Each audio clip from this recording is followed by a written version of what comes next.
Why did the math book look sad? Because it had too many problems. Daichi opens the door to his gaming room excited to play the latest VR MMO despite being a 38-year-old salaryman. It's an escape for him as it makes him feel young and capable of doing the impossible. He boots up the game and is greeted by the character creator. He chooses the name Earth and creates a young-looking avatar.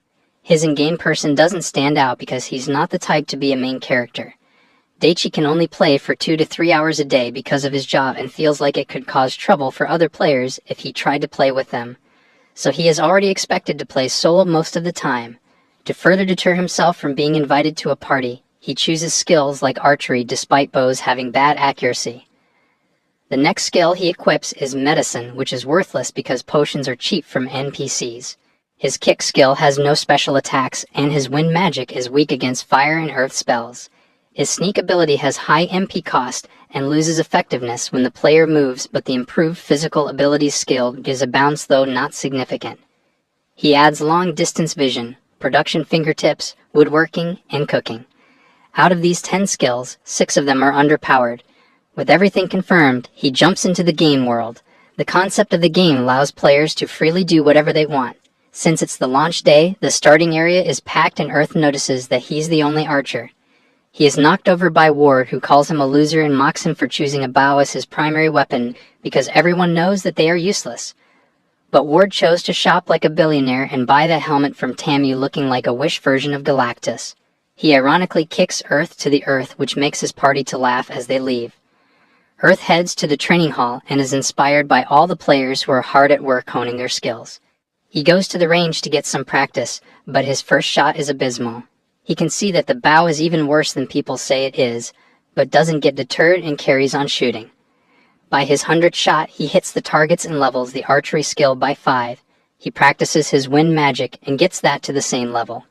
Earth moves to work on his kicks and upgrades that to level 5 too. He decides to head out into the world after attaining the minimum level to survive. His excitement is quickly shattered when he steps out to see that the hunting grounds are overcrowded, causing people to fight among themselves just to hunt monsters. He opts to focus on gathering herbs and utilizes his long-distance vision to locate some. He begins to harvest them, but does not know what they are. So Earth heads back to the city to appraise them. He struggles at first but gets the hang of it and categorizes them, allowing his medicine skill to increase to level 3. He accidentally picked the suffocation herb, which causes the one who ingests it to stop breathing and meet their maker. He complains that such an herb shouldn't be in the first area. Earth heads to a potion store and uses his starting cash to buy a beginner's medicine crafting set. He makes his first healing potion by grinding the herb and soaking it in clean water. The potion is completed when heat is added. Once he has made an item, he is given the chance to batch craft it for efficacy, but the trade-off is a dip in quality, just like goods from a certain country that shall not be named, not going to get political. Earth decides to make some potions and antidotes in preparation for his hunt the next day. The process increases his medicine and production fingertip skill. The following day he heads out to the fields and is happy to see that it is less busy. This means that he will not have to argue with players over monsters. A rabbit horn pops out of the bush while he ponders. Earth loads his bow and takes his time to take his shot because it's difficult to reload. He takes the shot, but the creature dodges. It dashes toward him for a counter, but Earth manages to hit one of its front legs. This injury rather aggravates the rabbit horn as it increases the intensity of its charge. He whacks it with a Mortal Kombat level double kick, which eliminates it. The monster drops its pelt and meat, so I can't contain his laughter after witnessing that encounter. He has fought the creature some time back, and has never seen one make a noise like that before. The guy mimics the sound. He feels like humor is justice. His partner Millie apologizes on his behalf when she notices that Earth is not amused. Sway thinks he's cool and officially introduces himself and Millie. They send him a friend request, which he accepts. Sway already announces that they are going to be a top comedic duo, but Earth is not interested. The two excuse themselves after the exchange. Earth feels like he needs more experience because it takes him too long to eliminate his first target. He tries again, but the rabbit horns notice him from their blind spots, but he still manages to get his second catch by using his wind magic. He remembers that he has the sneak skill, so he uses it to hide his presence, only revealing himself when he's ready to take the shot. The guy finds more success, and even gets a critical hit, which is also labeled as a secret attack called Pinpoint Hit. He learns that using these two skills in conjunction makes for a powerful offensive. This has made him figure out what his next step should be. He logs out of the game and gets some sleep because he has work the following day. He finds himself back online for his next session and grabs a piece of bread, but realizes that the food that the NPCs sell is garbage. Since they can taste food in the game, he would like to eat better food. Someone should have told us that this guy was a Michelin star food critic. He finds himself in an alleyway after buying a seasoning and cooking set. Earth begins by pan-searing some rabbit horn meat and simply seasons it with salt and pepper. However, when he eats it, it's too tough. The system gives it a score of 2. He cooks another piece, but this time he scores meat and adds herbs to get rid of the gamey taste. It is a lot more tender and delicious, so the system gives it a score of 5. He would love to add a point or two, so he scores it and parboils it a little before searing it in a pan. The smell of his cooking begins to escape from his little corner and into the busy streets. This catches the nostrils of the other players who have never smelled anything like it in this world. Meanwhile, Earth has perfected the dish as it has now achieved a score of 7. His attention is taken when a mob of players gather around and expresses that he can't make food that smells so good without giving them some. Earth has watched a few YouTube entrepreneur channels and quickly announces that it will cost 100 glow per steak. This is 20 times the cost of buying bread from the NPCs. He is shocked that the crowd doesn't object as they scream for him to give them some of the rabbit steak. He gets heckled by his new customers for not preparing their orders quickly enough. He spends that evening in Hell's Kitchen. However, he crafted enough to get his checking to level 20 with the aid of the cooking promotion sub Kill, which increases his cooking speed. The customers even have a sign to mark the end of the line. After escaping that hell, he makes himself a new bow since no one is selling it due to the absent demand. He uses his woodworking skills to make the simplest bow first from one piece of wood. It is more powerful than the one given to him, but it is weak against any half-decent monster. After learning the process, he decided to make a compound bow from a flexible wood, which is sandwiched between 2 pieces of hardwood. This gives it strength and flexibility, which increases the power it generates. This is reflected by the 3 times increase in attack power compared to his first attempt. With an advanced weapon, he decides to get some armor, which levels up his drip. He Ninetales recaps his stats before he rushes to his vending machine to stock his uncommon great-flavored healing potions. He hopes that the people will like them. He also has his famous steak and other foods on offer. Earth needs money after buying his expensive armor. With his new equipment, he heads out to try it and spots some higher-level monsters. He uses Sneak to get close to the wolf and puts it down with a shot and kicks the other K9. He then activates his Wind Needle to defeat the spider and uses a Wind Cutter to take out a monster worm. They all drop and use full loot. He checks his stats, and his archery skill along with a few others have gone up. He decides to call it a day because he is low on arrows. Earth gets back down and sees the positive feedback posted on his vending machine. However, little did everyone know that the world would be brutally attacked by a new system, and the players panic in the main area looking for anyone who will sell them potions. They are looking for anyone who has the medicine skill. They are willing to buy the potions for a high price if someone has them. Earth is confused as to what is going on since NPCs sell potions.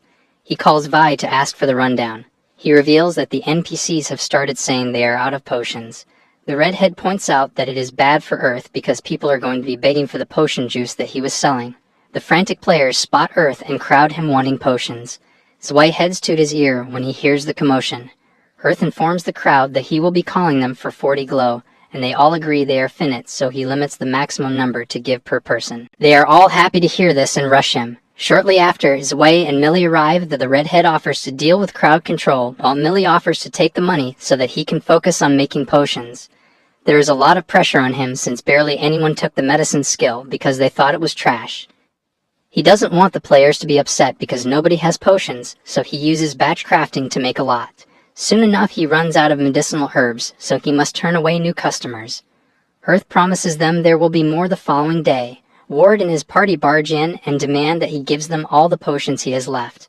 The archer politely tells him that the remaining batch is for the people who stand in line. The server bully walks toward Earth, but Zwei in the way demanding him to leave them alone. Ward knocks him down with a single hit. He promises to show them what he is capable of if they don't do as he says. Earth expresses the same sentiment. He points out the reality of the situation and gestures to the line of people who are waiting to lynch Ward if he touches their potions. He offers to buy it instead, but Earth explains that if the NPCs also stop selling weapons and armor, these services are going to be provided by players, so if he annoys everyone, they will not sell to him. Ward gets offended that he's being lectured, so he challenges Earth to a duel, and he accepts Despide's protest. They are transported to the arena, and he can see that Ward is overconfident. He plans to use it to his advantage to take out his weak points. Earth dodges his attack and counters with a kick that knocks his helmet off, leaving him wide open for 2 arrows to the head, bringing an end to the fight. Everyone is shocked by his skill. He gives a sharp look towards men who quickly leave with their unconscious leader. Zwei and Millie are impressed. Earth apologizes to his customers for the trouble and promises to have more ready the next day. He logs out to get some rest, but he gets a party invite from Zwei. The story continues, and several days have passed since the potion disappearance incident, and the game world has changed as a result. Players no longer consider the medicine skill to be useless after realizing that NPCs can run out of inventory. Earth meets up with Zwei and is surprised that he's a guild master. Earth thanks him for the party invite as the leader presents the members of the blue color party. Millie says hi since they have already met. Nora steps up first and introduces herself, announcing that she fights with short swords. Zwei opens a private voice chat and warns Earth not to use words like flat, smooth, or cutting board around her. Looking at her structure, the guy can see why this girl is flatter than a pancake. This girl is flatter than the planet according to the imagination of flat earthers. Regi says hello next, revealing himself to be a tanker who uses a one-handed axe and shield. Growing enemies is his thing. Lastly, Kazamini introduces himself as a swordsman. Earth tries to go next, but Nora interrupts him. They know he's an archer because everyone is talking about him after his skillful dispatch of Ward. Zwei even shows the highlight Earth is a little shy because he doesn't want to stand out. He tries to downplay his achievement by pointing out that Ward was a low-skill player. Since there is no need for him to introduce himself, he expresses his concern that the party is not well balanced with 4 melee fighters, a mage, and an archer. Nora puts his worries to bed when she reveals that she can use healing magic and Millie can use more than one element. Earth is a lot more confident after hearing that she provides this support too. Talk moves on to the party's objective for the day. Regi informs him that they are hunting a wild bear. This makes Earth uneasy because that is a tough opponent. Zwei notices this and assures him that they are strong enough to take it down. Earth is shocked to learn that their confidence is coming from the fact that he will be joining them. He bluntly tells them that he has never fought a wild bear before. According to the source, they are fast and smart, which makes them hard to beat. The guild master ignores his worries and informs the party that Earth will cook something delicious for all of them after the hunt. This gets them all excited. They enter the forest where Earth uses his long-distance vision to locate the bears, but most of them are in groups. Upon closer inspection, he spots one by itself. He and Zwei agree to lure it away from the rest and to a place where they have the advantage. The rest of the party watch on and finally appreciate the long-distance vision skill and are happy that he's with them. The guild leader looks to take the credit for scouting him. Zwei asks Millie to give him some buffs. All the while, Earth alerts the party that he's splitting off to use his sneak skill to lure it away. He vanishes and only appears when he gets close enough to land a shot which gets the attention of the creature. It gets angry and tries to give him the Bartholomew Kuma swipe into a time skip, but Regi springs into action to taunt it. He slams his shield on the ground, which catches the attention of the bear. Monsters have a hidden parameter called a ground, which shows who they are angry at. With Regi's high defense, he'll direct the enemy's anger toward himself to alleviate the pressure on the rest of the party. Earth retreats to a safe distance where he shoots without reservations. Regi's HP begins to decrease as he blocks the bear's heavy attacks. Millie replenishes his lost HP with a heal spell. Nora uses this opportunity to attack from behind, but her sword is too short to penetrate its tough skin. Zwei and Kazamini try with their sword and get the same result. Millie shoots a fire spell, hopeful that it will do damage, but it doesn't work. The disappointment is not as bad as expecting a new jutsu from Naruto, only to get different variations of the Rasengan. Regi gives a confident smile as we do and activates his taunt, drawing the bear's attention. Nora tries to support with her heal spell, but her mana is running low. Zwei watches the whole situation and realizes that they were in over their heads with this one Earth, can also see that things are turning bad. He uses his years of experience and makes a decisive call to aim in between the eyes of the bear, with confidence that it's its weak spot. He knows that this is his only chance and believes that he doesn't belong in this party if he can't pull this off. Earth lets the arrow loose and it lands true, causing the monster to step back in pain. But it doesn't take it down. He concludes that he didn't do enough damage and uses his wind magic to help him build momentum to get closer to the monster, where he kicks his arrow deeper into the head of the bear. This does critical damage, and Millie finishes off with a fire spell. They all let out a sigh of relief that they got out unscathed. Spite takes the blame for the bad call, but Earth decides to cheer everyone up by inviting them for food. They get excited when they hear it's a new dish. They enjoy a wolf kebab as the sun comes down. The feedback is positive. Earth plays a joke on the guildmaster by giving him NPC bread, but later gives him some of the meat when he complains. Nora wonders if his recipes for cooking are expensive because she's interested in buying some. Earth lets her know that she can't buy any. There is an unspoken rule among crafters not to trade recipes. The first reason is that it takes a lot of money and time to make these recipes, and the second reason is that the quality of the product will differ between the two, as it can't be copied. So even if she bought the kebab recipe, the taste would be inferior. Zwei suggests they have Earth cook for them. They all second that idea and decide to head back to town as they have had enough action for the day. The rest of the party members send friend requests to Earth. He classes his first adventure with the party as success. On a different day, he heads out to do some solo hunting and decides to go into the 5th area, thinking that he's ready. As soon as he steps into the new part of the forest, he's attacked by a giant wasp. He misses his shot and accidentally hits a rock ant, which has a link ability that allows it to call the rest of the homies. Earth decides to fight them and jumps in to kick it, but the creature reflects his damage and shocks him, causing his body to turn numb. Unable to move, the ants defeat him. Earth takes a penalty for being defeated and is warped back to town. He concedes that he was being arrogant and deserved that L, but promises to do better next time. He gets a notification informing players about a major upcoming update called the Fairy Ball. There will be new skills, arts, and more items to craft. These fairies that are going to be included will support the players. Earth overhears a player stating that it's going to be a brawl and not a ball. He agrees with this conclusion. He is sure that the other player is going to be leveling up too in preparation, so he can't get more penalties from being vanquished. He worked off the heavy penalty and learned blacksmithing. He decides to make an arrowhead that can pierce the rock and skin. He uses basic iron to make the piercing arrow and pure iron to forge a heavy blunt arrowhead. He's happy with these two types for now. Earth makes a prototype leg blade to help with his kicks. His fellow blacksmith is impressed with his creation, as are some other random players.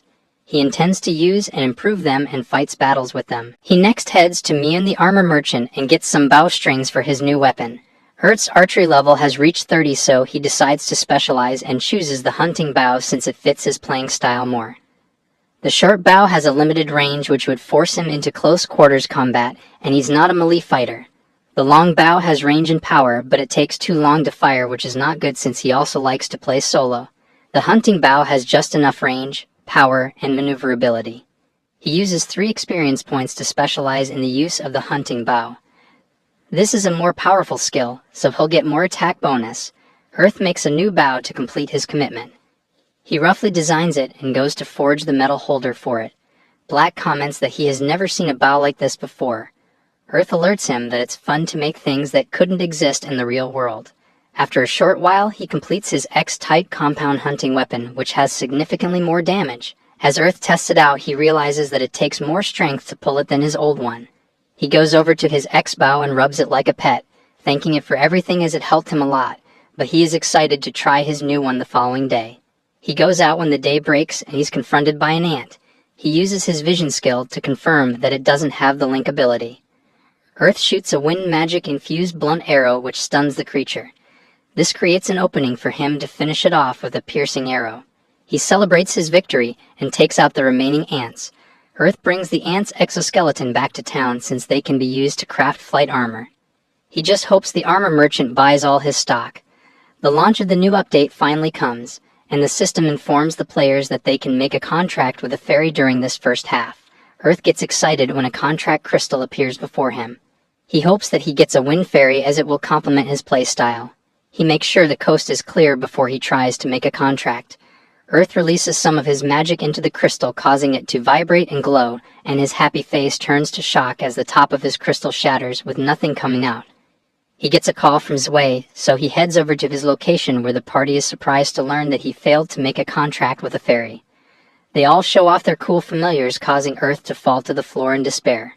Millie tries to cheer him up, saying that he still has a second chance, as the system mentions that this was the first opportunity. The broken item didn't disappear, which could also mean he has another chance. This makes him feel better. His party members' fairies all gravitate to Earth. As they cozy up to him, their masters get a little jealous as they surround him. He just hopes that he gets another shot to get his fairy. The story continues as Earth flies under a tree, deciding to take in nature and relax. He is soon joined by a fairy that zips around, so he sits up. The guy has noticed that the creatures have been so friendly toward him for reasons unbeknownst to him. The little one lands on his finger, wanting to make a contract, but he apologizes, informing it that he's unable to because his crystal is broken. He summons it to sea, but the fairy has a good time dashing in and out of it. Earth is happy as long as it's having fun. He uses this opportunity to check his stats, and they have all increased. This means he can learn more specialized skills. Earth reviews all the options available to him and gets excited because mastering new skills allows him to fight in new ways. He later decides to tackle his first dungeon. Walking through the dark cave brings back memories of him exploring them in his younger days. His skill alerts him to a hidden danger, so he dodges it and carries on with a smile on his face, as he loves the feeling of not knowing how far the darkness would go. He never thought he would experience this again. He pauses for a moment when he arrives at a very dark section. After a moment of silence, a set of red eyes glow from the darkness just before a spider jumps out. Earth draws his bow and is filled with thrill, thinking about how loaded the world is with adventure. He lets an arrow fly, which hits the spider square in the head, which makes it jolt back. Earth follows it up with some high-level wind spells. This causes the monster to fall on its back, but to his surprise, it quickly recovers and dashes in for the counter. Earth thinks fast and uses his high jump skill to leap over the attack, but he forgets about the cave ceiling and whacks his head. He ignores the pain and uses a whip he recently purchased as a lasso to pull the spider towards him. He finishes it with a powerful kick, which is made more potent by the blades on his feet. He holds his head in pain from the high jump as soon as the spider disintegrates, reminding himself to account for that next time. Suddenly, some darkness fairies appear and lead Earth through the cave. He arrives at a cliff face with a narrow ledge that he carefully tries to navigate. The footing begins to become less forgiving, so he activates the stable center of gravity skill, which allows him to complete the trek as he safely jumps onto a platform. The fairies gather around a rock, hinting that he should investigate. Earth reads the cue and moves the rock to find a secret door. He opens it and sees a box, which he excitedly takes and comments that it is moments like this that make adventuring great. He inspects it for traps before opening it, and when he does, an old ring greets him. Earth speculates it needs to be placed on something and puts it in his item box. He intends to keep it as a memento of his first dungeon conquest, and thanks the fairies for assisting in finding cool loot. Earth gets a message from the game makers informing players that they are ready to announce the second half of the Fairy Ball. It is dubbed the Fairy Battle Tournament. He rushes back to town. He joins the other players at the main square, where they are informed that their fairies are about to evolve. By competing or winning a certain number of PvP fights, their fairies will evolve and take on new forms. However, repeatedly fighting the same opponent will not count towards the evolution, so players must seek out new challenges. The top 16 players in this special versus mode will be invited to a tournament. Winners should expect some amazing prizes.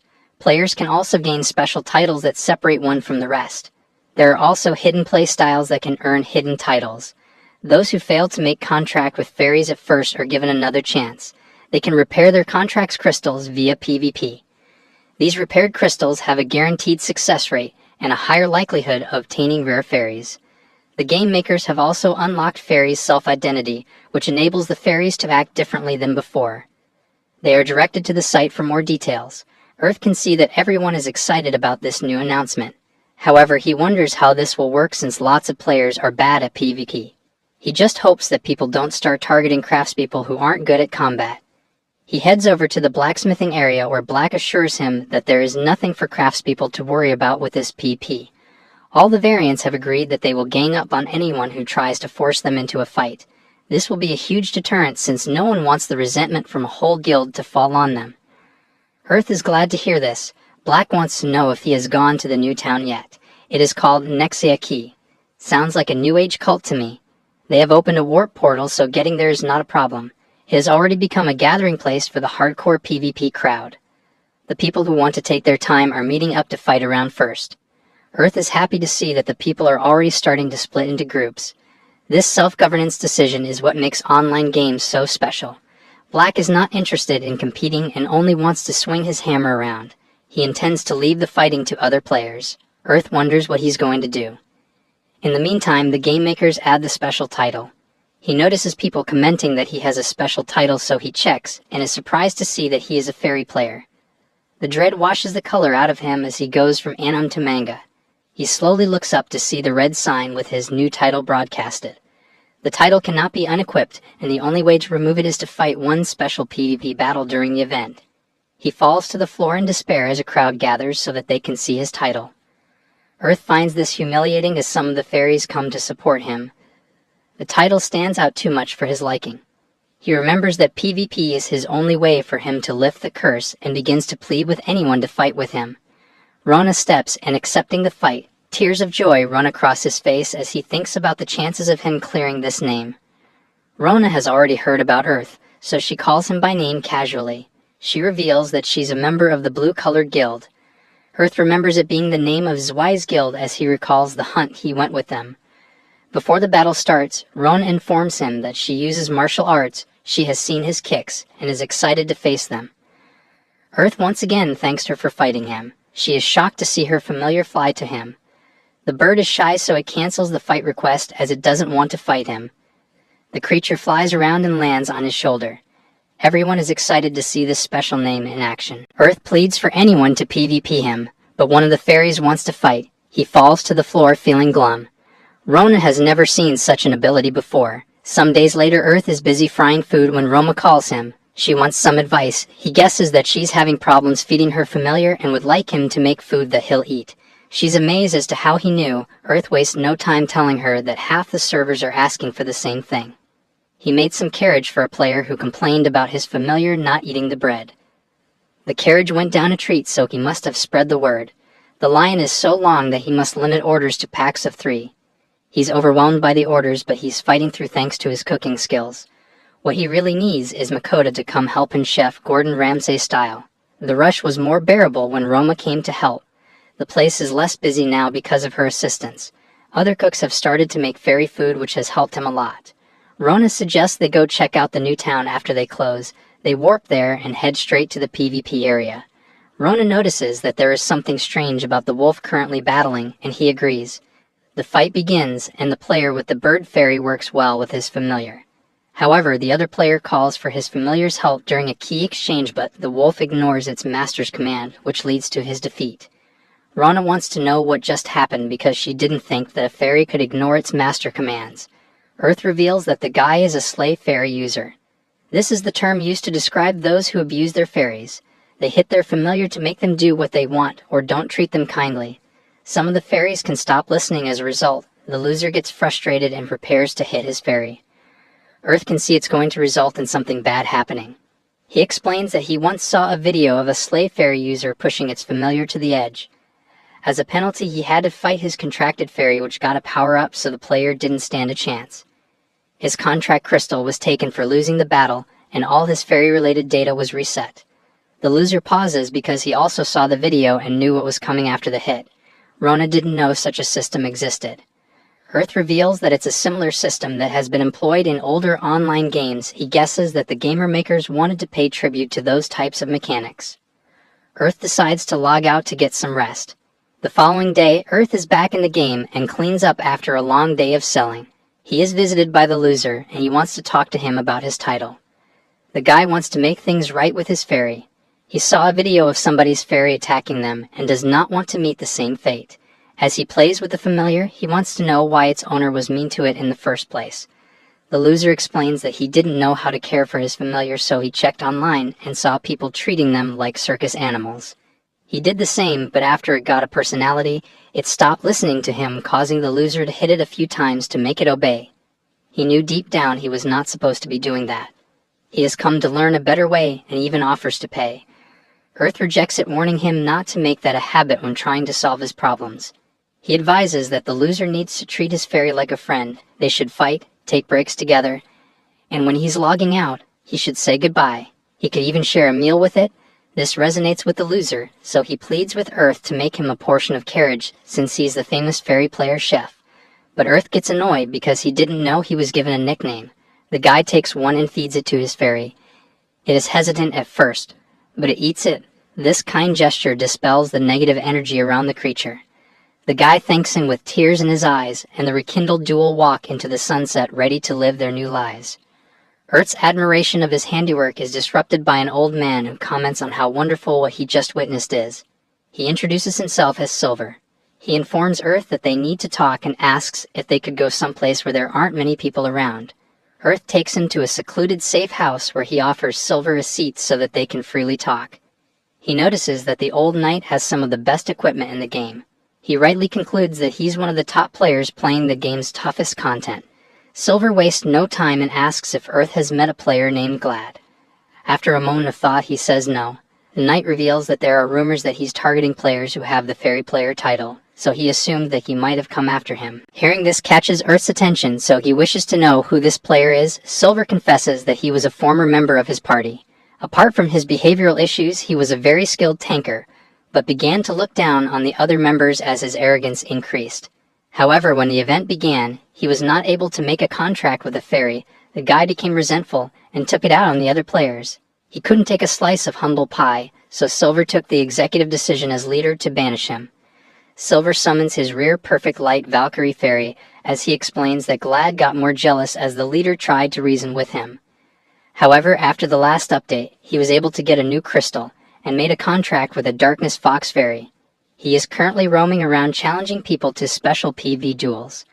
Earth guesses that he's doing this to prove a point as he still feels humiliated. Silver suspects that he's planning to use the tournament to show off his strength and pleads for Earth to stay away from him. As the party leader, Silver intends to take responsibility and scold him at the tournament.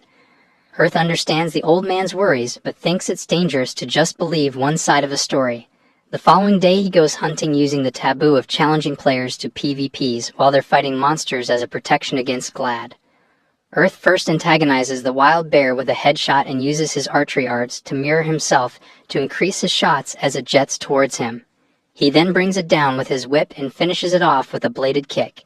This victory is a testament to how strong he has become, as it took him plus the whole party to defeat one in the past. He's given the chance to level up to the sliding charge kick, which he can use to attack or rapidly escape. Later, he heads to the mine to dig some ore for some equipment upgrades. He warns everyone when he comes across an explosive ore. They all take cover while he safely harvests it. The other players are grateful for the warning as they reveal that some bomb masters use them to create explosives. That evening, he heads over to Black's place to borrow his smithy to get some work done.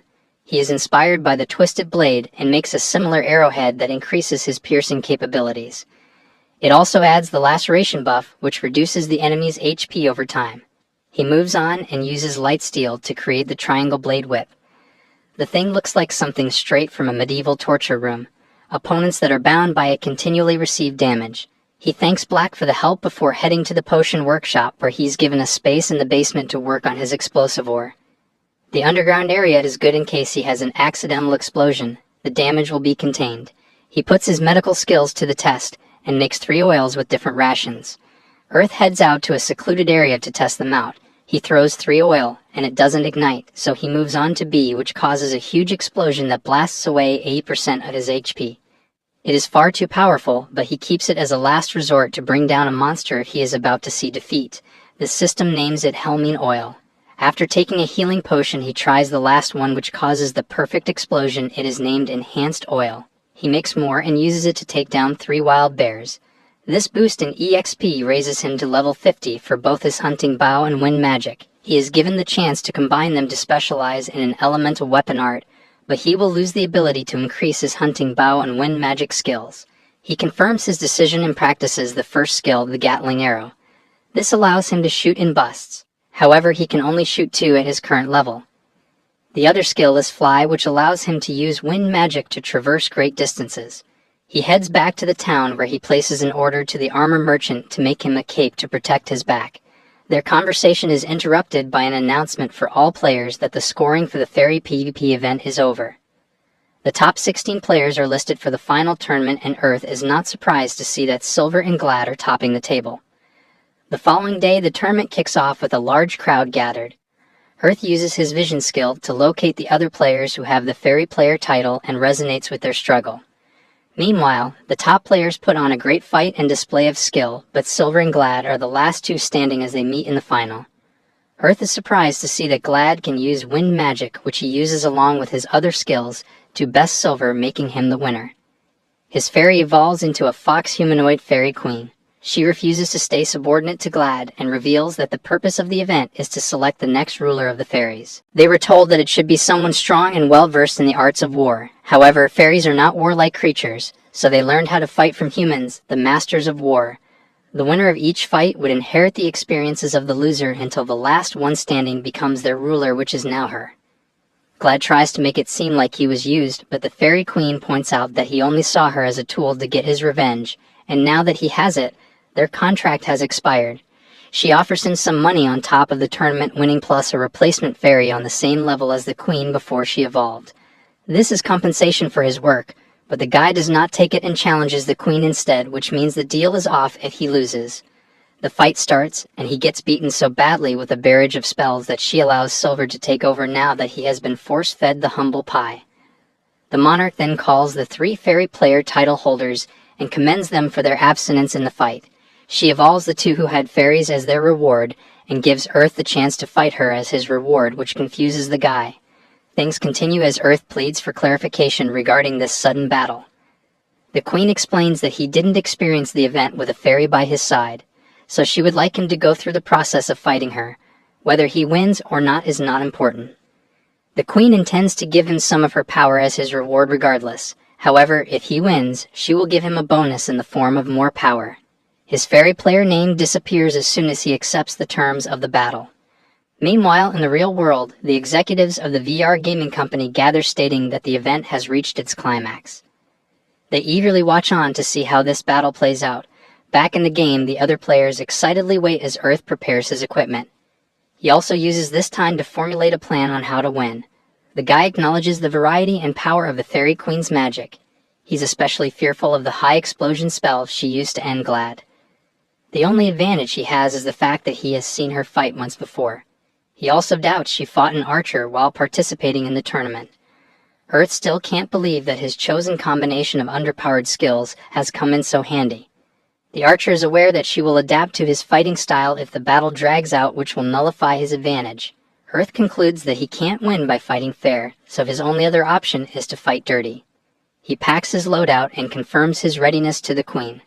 The system summons the fighting arena and signals the beginning of the fight. Earth uses his power slide to flank the Queen and fires a shot using 70% of his strength to test her. The fairy uses the Windcutter spell, but the arrow cancels it.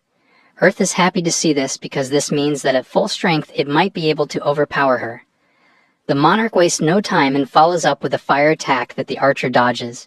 He fires a stronger arrow which dispels the last fireball, hitting the Queen in the shoulder. That pain even causes her to drop her staff. Sway, Millie, and the rest of the crowd cheered in shock that he got a direct hit. The fairy is surprised that he countered her magic. She can see that she's at a disadvantage in a ranged battle, so she tries to make it a little more intermittent by dashing towards him.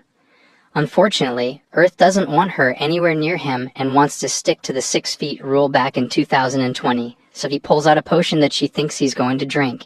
She prepares a lightning attack to stun him, but Earth also anticipates that as she used that move in her fight with Glad. He drops the potion, which produces a cloud of purple smoke that she dashes into. She realizes that it's poison, but it's too late. The guy created it from the suffocation herb. He knows that she can't cast her spells in that poison, so he begins his offense. He tosses some of his explosion potions, which brings the Queen to her knees while also clearing the poison. The fairy regrets not banning the use of items, but Earth is still on high alert as he has a loaded arrow pointed at her. He gives his opinion on how humans are weak creatures and feels that this is why they must come up with unorthodox ways to defeat the strong. She quickly erects an earth wall around herself while she regroups. Earth responds by using his sneak skill to hide himself, which impresses Zui. All the while, the Queen is perplexed that he's not attacking and can't even sense his presence anymore. She speculates that he's waiting for her magic to deplete, so she decides to surprise him by coming on the offensive. She drops her guard and quickly attacks, but Earth is nowhere to be found till he appears behind, informing her that she's wide open. Before she can react, he grabs her with his metal whip and throws her off balance by spinning her. She remains apprehended as he hits her with a sliding tackle that Sergio Ramos will be proud of. The queen falls to the ground like a rejected Vegeta, and Earth doesn't slow down as he performs a perfect Gatling arrow which earns him a 6-hit combo plus a stun. He follows this with his mirror arrow, which adds 3 more arrows and unleashes 2 more with his twin-ranged arrow attack. He finishes his 13-hit combo with a wind-imbued arrow and a kick. The queen doesn't even have time to register what just happened as her body crumbles in defeat. The system crowns Earth the victor as the arena disappears. The screams from the thousands of players reminds him that everyone just witnessed his spectacular fighting style. He steps back thinking that the queen is mad when he sees an aura emanating from her. He's shocked that she took the L so gracefully as she concedes, and even goes as far as to say that she was overconfident. The queen voices that she will treat this as a learning experience and swiftly moves on to giving Earth his reward. She requests he show her his broken fairy contract crystal and the fairy king's ring. He guesses that it is the ring he found while exploring his first dungeon. The queen takes them and adds a 6th light into this broken crystal and merges the ring. The crystal fuses with the ring, creating a magnificent piece of jewelry. She pulls Earth towards herself and puts the ring on him after some resistance. The players laugh at the whole ordeal. He tries to remove it, but he's not able to. The system informs him that it's the 8/7 queen ring. The piece of jewelry contains the power of 6 elemental fairies and is the only one of its kind in the whole world. However, it cannot be unequipped now that it is being put on. He begins to tear up when he realizes this. The queen quickly heads back to her kingdom before she has asked any further questions. Everyone sees this as the official end of the event. They clap due to their happiness with the event and the excellent final, so I can't believe that they got to witness a marriage. Earth's epic battle was uploaded to the game's official site. This inspired many people to use the wind magic and archery combination after witnessing how strong it is. This also made Earth into an in-game celebrity, so he decided to head to a remote place so that he could play in peace. However, the queen suddenly pops out from the ring as he works on some potions. She reveals that the ring is also a teleportation point. He scolds her for skipping her duties and orders her to go back and rule the kingdom, but she complains about how boring it is. The monarch reveals that being a ruler is the most difficult job in the kingdom. She flips the pyramid upside down and explains that she works like a slave while the people below her in status have fewer responsibilities. Earth heads into town but feels uncomfortable when he's recognized by everyone. A voice behind aggressively calls to him, trying to get his attention, but he thinks that they are talking to someone else. He chooses to go hunting to get out of the limelight. Earth looks at his ring, wishing to try something out. The guy meets up with the queen again and asks her about the prism, not the spell, as it is something he can learn since he has the ring equipped. She encourages him to find out by using it, so he apprehends a wild bear and chants a book-sized incantation which turns it to stone. He tried a few more times and figured out what it did. He heads back to his secluded back camp where he prepares meals for his food business. He reveals that the spell afflicts all enemies in the area with multiple random status effects. The monarch adds to this and tells him that there are a large variety of status effects that can inflict on the target. She lists paralysis and petrify as some that have low odds of triggering. The queen also warns him that the cooldown period is long. She reaches out to grab a piece of food, but he hits her with the fan, warning her not to eat his customer's meal. The monarch complains that all the cuisine in the fairy kingdom is so sweet. She needs something savory to balance it out. Their conversation is interrupted by Neither, who confronts Earth for ignoring him. The celebrity recalls the incident and assures him that he didn't know he was the one being addressed.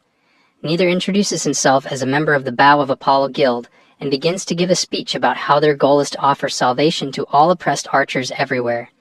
He tries to recruit Earth condescendingly, so the superstar pulls a Sigma move and just ignores him and finishes eating his meal with the queen. Before leaving, he informs Nada that he's not interested, which confuses the guest. The queen sticks with Earth till his shift is nearing its end, and the guy sends her back to her kingdom with some food which makes her happy. He's just excited that he will get to have some peace now so that he can work on his equipment the following day. The next morning, he gives his greetings when he enters Jax's blacksmith shop. He's a little on guard when he notices a crowd around him. Jax apologizes when he reveals that since he's so famous now, they all want to watch his work process. Earth agrees, but he orders everyone to back off a bit, which they immediately do. He begins by deconstructing his X-type compound hunting bow to upgrade it. Since he's used it a lot, the guy decides to make a new one. Earth uses higher quality wood and makes his reinforcement with light metal instead of iron. This results in a more powerful bow. He next works on the upgraded version of his bladed shoes. Light metal is used to increase the shoe's armor value. Steel is the chosen material for the spikes.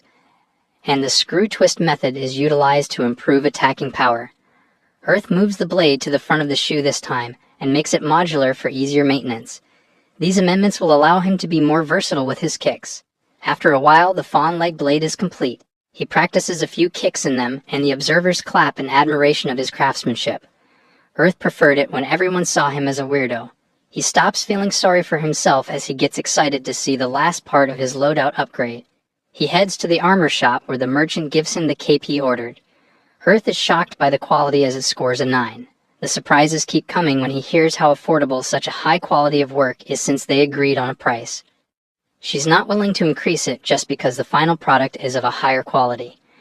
Earth's attention is drawn when he receives a message from AME, the guild master of the Bow of Apollo. He accepts the invitation and meets them later that night. The members line up to welcome him and he acknowledges their size. After exchanging pleasantries, AME apologizes for Nether's behavior towards him. She highlights his fame after his display against the Queen. Since they are an archer-only guild, neither believes that if they get Earth to join, their numbers will balloon. The superstar lets them know that he wasn't offended by this transgression. AME reveals that they did further investigations and found that neither was using Earth's name to recruit new members. The guild submit themselves an apology on his behalf. Earth is taken off guard by the gesture and pleads for them to raise their heads since he has accepted their apology. AME is happy to hear this and informs him that neither has been punished to ensure this never happens again. The guy was demoted from lieutenant to an ordinary member, and he has lost his guild invite privileges. They didn't want to banish him, but make him take responsibility. Earth is content with how they dealt with it, and after some hype from AME, he says his goodbyes to them. He is now starting to see just how much impact his battle with the Fairy Queen had on the game. The guy just wants to relax and have a good time. Meanwhile, in the real world, the executives are impressed with his performance and the influence he's having on other players. They mark Earth as a player they must keep an eye on. We pick up as the second round of player registration comes online. Daichi guesses that it means that the new servers have been installed. The shortage of VR headsets has also been resolved, which means registrations will not be open for long as this new server gets filled up quickly. He is his avatar Earth and is greeted by Zwei and Millie, who inform him that new status effects have been added in the previous day's patch. He checks and notes the break arms effect when one is hit by it. They can't hold their weapon for a while. Millie also points out they must watch out for paralysis and petrification too. It is triggered if one takes more than 25% of their total HP and damage to their arms.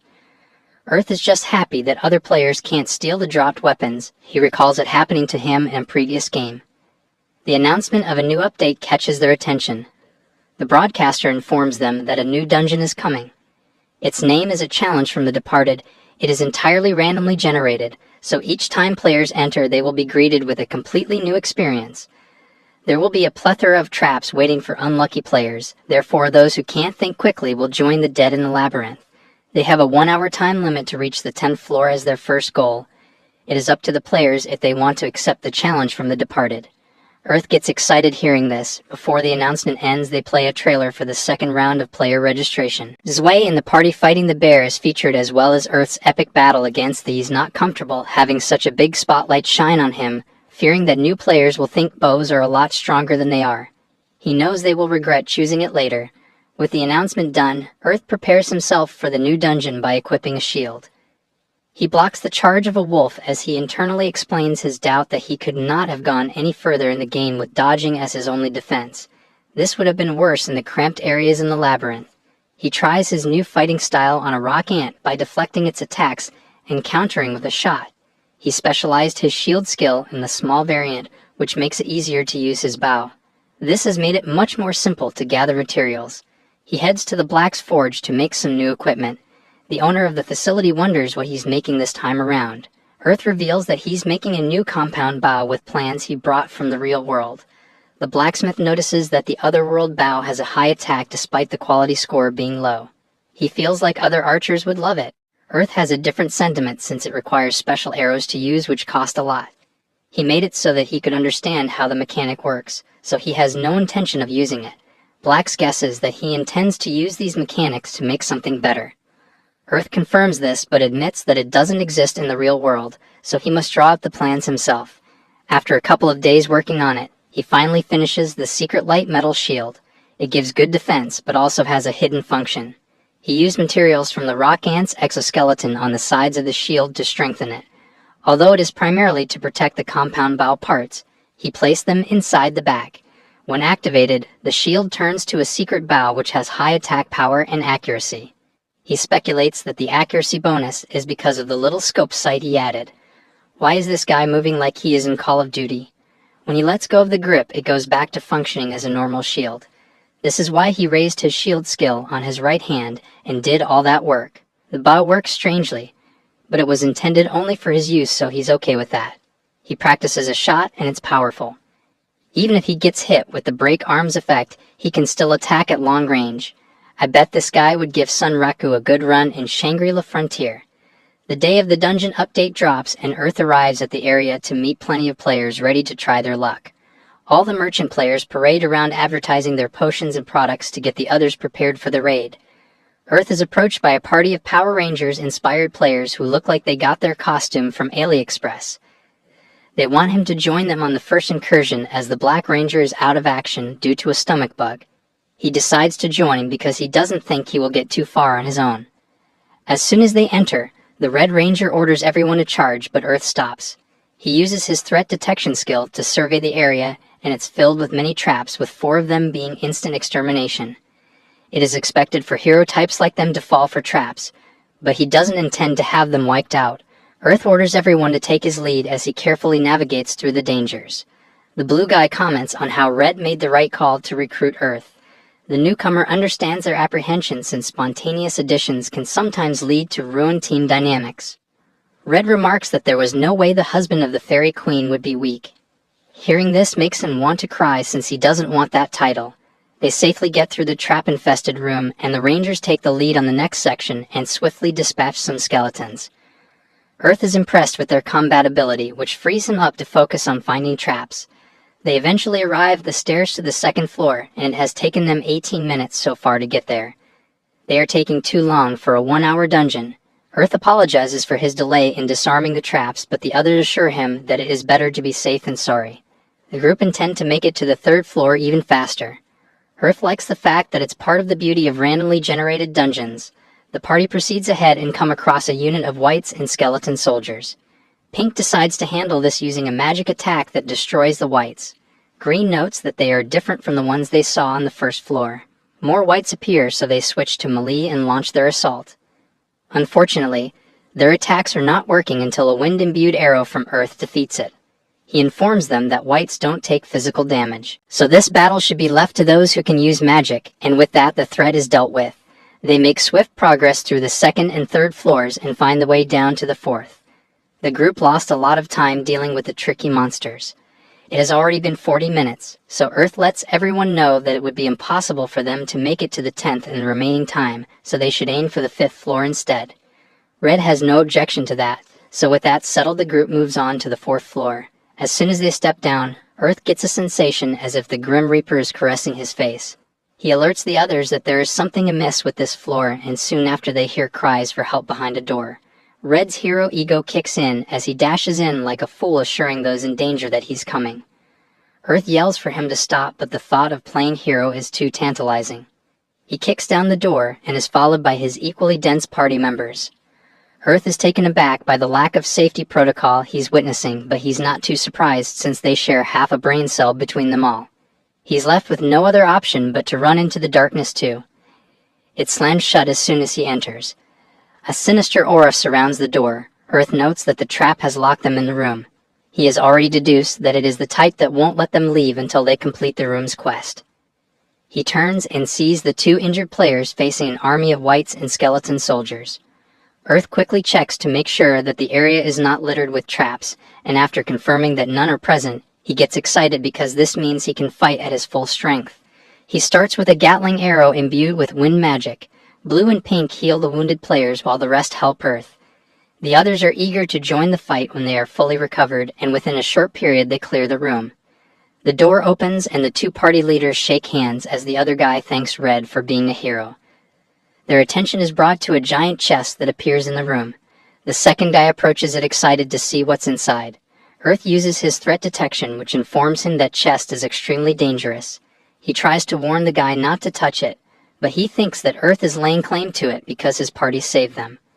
The archer explains that it's a trap, but the guy brags about his thief skills and how he can see that this is not a trap. Earth stands down, which surprises the others. He informs the guys that they should wait until he and the rest are all out of the room if they insist on opening it. The Rangers worry that they will not get any of the rewards, but Blue is the voice of reason, suggesting they just do what Earth says. When they leave, Earth reveals that the room is a double trap. The door closes when the duo open the chest. Their screams can be heard. The second trap eliminates the players due to their greed. The party's 1 hour time is up, so they are transported back to the surface. Blue knows it's rude to ask, but he wants to know if Earth's thief skill is above 20, since he could see that the chest was a trap and the other guy who had the same skill couldn't. Earth reluctantly confirms this, but doesn't tell him his exact number or the fact that it's over 30. Earth is okay with him keeping the little loot they gather, as he's happy with the way his thief skill went up. Green tries to impress everyone with his mapping skills, but they remind him that the floors are randomly generated, so it will be useless the next time they enter. The Rangers are thankful for his help, and they add him as a friend from that run. Earth realizes that for him to reach the 10th floor faster, he needs to quicken his ability to disarm traps. So he heads to the smith to build a lockpick tool, but he's encountering a problem. When he makes it, then it snaps. But if he tries to resolve these issues, the tool comes out too thick. Black sees his predicament and suggests he should make the tip thin, but should keep the shaft thick for stability. Earth is impressed by its performance and thanks Master Smith for teaching him something new. He returns to rest, but plans to head out the following day to make more arrows for his next dungeon run. His thoughts are interrupted when the Queen pops out of nowhere, startling him.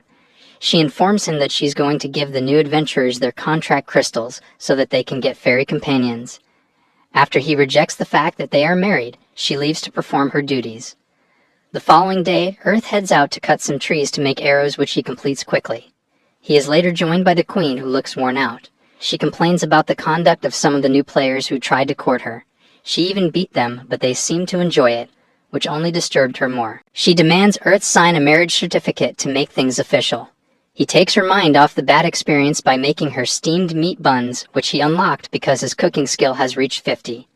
She enjoys it and even lays on his lap, which he allows this one time. Things continue with Earth finding himself in a dangerous situation as he's being flung into a wall because of a powerful attack. The system informs him that he is stunned, and he complains about how he can't move, and as his body trembles, some footsteps can be heard walking toward him. A menacing skeleton knight emerges from the darkness as Earth recalls how he found himself in this situation. Several days prior, he decided to go into the dungeon solo after making himself a set of tools. The archer aimed to improve his lockpicking and trap disarming skills. He failed a few times as various traps exploded in his face at first. Some attempts even led to his demise, however. After a lot of practice, his thief skill finally reached level 50. Earth is prompted to evolve it into a higher ranked skill. There are two paths to choose from. The first is Superior Thief, which is essentially a more powerful version of his current abilities. The other is Benevolent Thief, which allows him to steal from monsters or get bonuses when he performs a sneak attack. These are things that a normal thief can't do. It also complements his playstyle, so he picks to specialize as a Benevolent Thief, even though it requires more experience points to evolve. He received a call from the Red Power Ranger, who informed him that Black had made a return. So Earth joined them for another dungeon run. He and Black bonded over their love for disarming traps. The others looked at them strangely when they got hyped after successfully disarming one. He also continued his solo runs of the dungeon, which only increased his success rate as he began to cash out with loot found. This improved his Benevolent Thief skill too.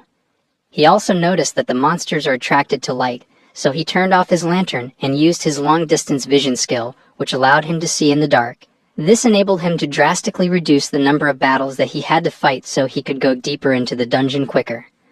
Earth eventually reached the staircase to the 9th level. He checked his time remaining and he had just over 5 minutes left. He heard from the bootleg Power Rangers that there are liches on this floor. They inflict status effect damage and call nearby enemies to attack. Earth warned himself before proceeding forward. He came across his first ledge and effectively dodged it. The guy used the same tactics and navigated to the staircase of the 10th floor without incident. However, upon his arrival, his threat detection skill showed him the traps that surrounded all paths to the staircase. Earth knew that he didn't have the time to disarm them, so he did a few practice jumps before activating his wind magic to leap over the hazards. The game developers tried to get the last laugh by making it so that his magic would bring him just short. Earth landed on the first trap but refused to let this be the end. He swiftly dodged all the attacks from other traps he detonated on his way to the staircase and narrowly jumped through as a giant stone slab came down and sealed the entrance. Earth landed on his face surprised, but he's more curious as to why he didn't get kicked out of the dungeon. He checked his timer and it paused for 2 milliseconds, which only confused him more. The guy took a break and drank a potion to recover. He thought about what this could mean and concluded that the system has taken it that he had reached the last floor despite only being on the staircase. He got up as it dawned on him that he had arrived at a place that no other player had ever ventured. He slowly made his way down the stairs till a call from a voice got him on high alert and demanded to know who was there. The voice stated that he didn't expect anyone to reach this level alone. He introduced himself as Andra and Knight of the Empire. He held that position a long time ago and informed Earth that the walk down to the bottom is lengthy. The Knight pleaded for him to listen to his tale, as it would give him something to think about while he proceeded. His nation ordered him to investigate the labyrinth and seal it away. Andrew led a great army inside. However, the monsters and traps slew them all. Even his side chick was taken out, only leaving him in the end. With that distraction gone, he journeyed through the labyrinth alone and reached the deepest room. However, when he entered inside, the door shut behind him and there was nothing there. There wasn't even air, so he passed away. Talk about an anticlimactic ending. Things didn't stay boring as he was transformed into the Skeleton Knight and forced to protect the dungeon. Earth found it ironic that he came to seal the labyrinth, and he turned into its guardian. Earth wanted to know if the Room of Disappointment still existed, but Andrew revealed that he had destroyed it. He didn't want anyone else to meet such an unfulfilled demise. It is the definition of one getting an outcome they don't deserve. Earth is impressed that even in death, Andrew still tried to be a noble knight.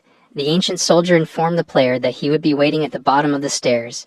He let Earth know that he wanted the archer to put him to rest. The guy paused for a moment after hearing this. All the while, Andrew explained that he had endured too long as he refused to let his heart become that of a monster. The knight doesn't think he will be able to keep this up much longer. He pleads Earth to free him so that he can be with his comrades. The archer begins to panic as the stairs vanish, which sends him tumbling down screaming. He regained consciousness as the steps of the Skeleton Knight dawned near. He called out to Mender, but his calls were ignored as the knight had been taken over by his monster side. The evil spirit was ecstatic that he got control of his body and sword. Earth stopped the manic laughter with an arrow to the head, but it bounced off the helmet. The skeleton got annoyed with his actions. The archer told him to shut up as he too was enraged. He let another shot loose, which the boss blocked. The monster makes it clear that he will make Earth suffer before he meets his demise. The boss quickly closes the distance in an instant and launches an attack. Earth managed to block, but is confused as to how it traveled that distance in a single instant. The boss strikes again, but the guy blocks with his shield. After he took that blow, Earth internally admitted that his opponent was fast and hard hitter. The evil spirit was happy to see that he was able to fight on the level. He assumed that the player wanted to focus on defending and sliced at him. But Earth gave him that Mayweather slip and burned him with his explosion oil. The boss is offended that he set him ablaze. Earth had him in his sights, revealing that he doesn't intend to only defend. Since he doesn't specialize in close-range combat, he plans to keep his distance and attack. To counter this, the boss unleashed a projectile slash that Earth dodged but lost his bow in the process. He notes that the break arm status has taken effect. The monster followed up with another attack, but Earth dodged. The boss teased him since he didn't have his bow and was ready to end the fight as he told Earth to give up. However, the guy doesn't count himself out of the fight. He activates his bow shield and launches an arrow that the boss dodges. The skeleton found this development to be fun. Earth fired a rapid round of arrows, which the boss easily blocked. This led to an exchange between the two. The boss began to get agitated by his nimbleness. He uses a shield charge to knock Earth back. This brings us to the present. The boss is surprised that he is being made to use this special technique. His eyes glow as he informs Earth that he will send him to his god. He attacks again, but this time the player counters with a swift kick from the dust. Earth discloses that there is no god in this world. He assures the boss that all he will find is players demonstrating their fighting spirit as they struggle to survive. The skeleton demands Earth show his will, and the player dashes toward him, accepting his challenge head-on. He uses his nimbleness as a decoy, allowing him to hold the boss's sword with his metal whip. He uses that leverage to land a strong kick, but it destroys the whip in the process. Earth begins his very long incantation and has so many words that you'd think he was reading the dictionary. He tries to slow down the skeleton's movement with some more wails, but the boss shatters his shield to stop the powerful-looking spell. This is not enough to prevent him from casting the most potent Prism Nova spell. It hits its target, but it only partly damages the boss. Just as it seems like all hope is lost, an illusion of the Fairy Queen appears. Judging from that ring, the skeleton knight wonders if she is his contract partner. The monarch says nothing and casts a high-level ice spell that completely immobilizes the target. She turns and smiles at Earth as he thanks her for the help. The archer sees this opportunity to finish this battle, unleashing every arrow technique in his arsenal, and added 2 explosion oils for good measure. That assault is powerful enough to defeat the evil spirit and liberate Andra. The knight commends Earth for his victory. He reveals that the archer defeated the nefarious entity before his soul disappeared. This has given him a little time to thank him. Earth is just happy to hear that he gave him what he wanted. Andra confesses that it's more than what he hoped for, as he thought that he would have ended his life as a monster. The archer is taken aback by how easygoing he is given the situation. Andra continues his laid-back attitude, revealing that he didn't think Earth stood a chance since he was playing solo. Andra's laughter is cut short when he realizes that he's about to disappear. The knight thanks Earth again for freeing him. As a reward, he gives him his sword even though it's in rough shape. He feels like the archer will make some money selling it as an antique. Earth is expressing his gratitude and humbly accepts it. The knight also tells him that a deity does exist in the game world. Since he has been so fortunate to be saved after so long, his comrades appear behind him to take him up with them. Andra prays that the path Earth walks on is blessed. As soon as they disappear, the door opens and the system informs all players that one of the secret bosses of the event has been defeated. This has unlocked the knight's sword. The weapon is a superior version of the one-handed sword. Weapons in this category have a long reach and high attack power. The announcer points them to the official homepage if they want more details. Meanwhile, Earth can't believe that beating the dungeon unlocked a new weapon. He picked up on the term secret bosses, so he speculates that there may be more weapons unlocked to be found. He leaves the dungeon and later makes his way to the smith shop. The guy accesses his equipment and concludes that the shield and whip can't be repaired. He puts them in the fire and thanks them for their service. He uses the metal to make a new shield. Earth then turns to his bow and bag and can tell they need some TLC. However, he knows it's going to be expensive. He looks at the sword and smiles as he thinks about selling it. Earth goes on a combat hiatus. All the while, a strange lady gets excited at the thought of eating something. All the while, the top brass of the gaming company have meetings to discuss how their actions have impacted the game. It is revealed that the Queen of the Fairies is enjoying herself. They attribute her quick learning to her interaction with Earth. They are grateful that they have such a player. However, it is reported that her younger sister is complaining of boredom. The head of the meeting instructs them to release her so that she can walk a little. During that interval, Earth joins the other members of the blue color on a dungeon raid. Sway expresses his gratitude for him tagging along. The guild master explains that Nora and Kazimini couldn't make it. With Earth's thief skills, they should be able to handle the traps. The archer is a little worried that Millie is the only healer with Nora absent. She reveals that they will be joined by a new healer. Sway apologizes on her behalf for her lateness. The party warns Earth that this new healer can be a little rude at times. He assures them that he will brush off her care and attitude if it gets directed at him. Sway is appreciative of his understanding since not many players pick the healer and tank role. Eliza's annoying laugh interrupts them. She comments on how they have all come to greet her, but Zwei frustratingly informs her that they were rather waiting for her because she was late. The guild leader introduces her by her real name Elizabeth, but points out that they call her Eliza for short. He vouches for her competence as a mage. Zwei orders her to come down and apologize to Earth for her lateness, but she refuses as she sees him as a wimpy-looking archer and even wonders if the guy is useful. She drops an ether-level disc stating that he looks so ordinary that he could be mistaken for a generic NPC. We all know that she would have taken it as a compliment. Sui gets irate hearing this, but Earth takes it on the chin since he's already been warned. He only politely alerts her that she can judge his usefulness once they enter the dungeon. He displays his skills quickly when he opens a door with his lockpicks.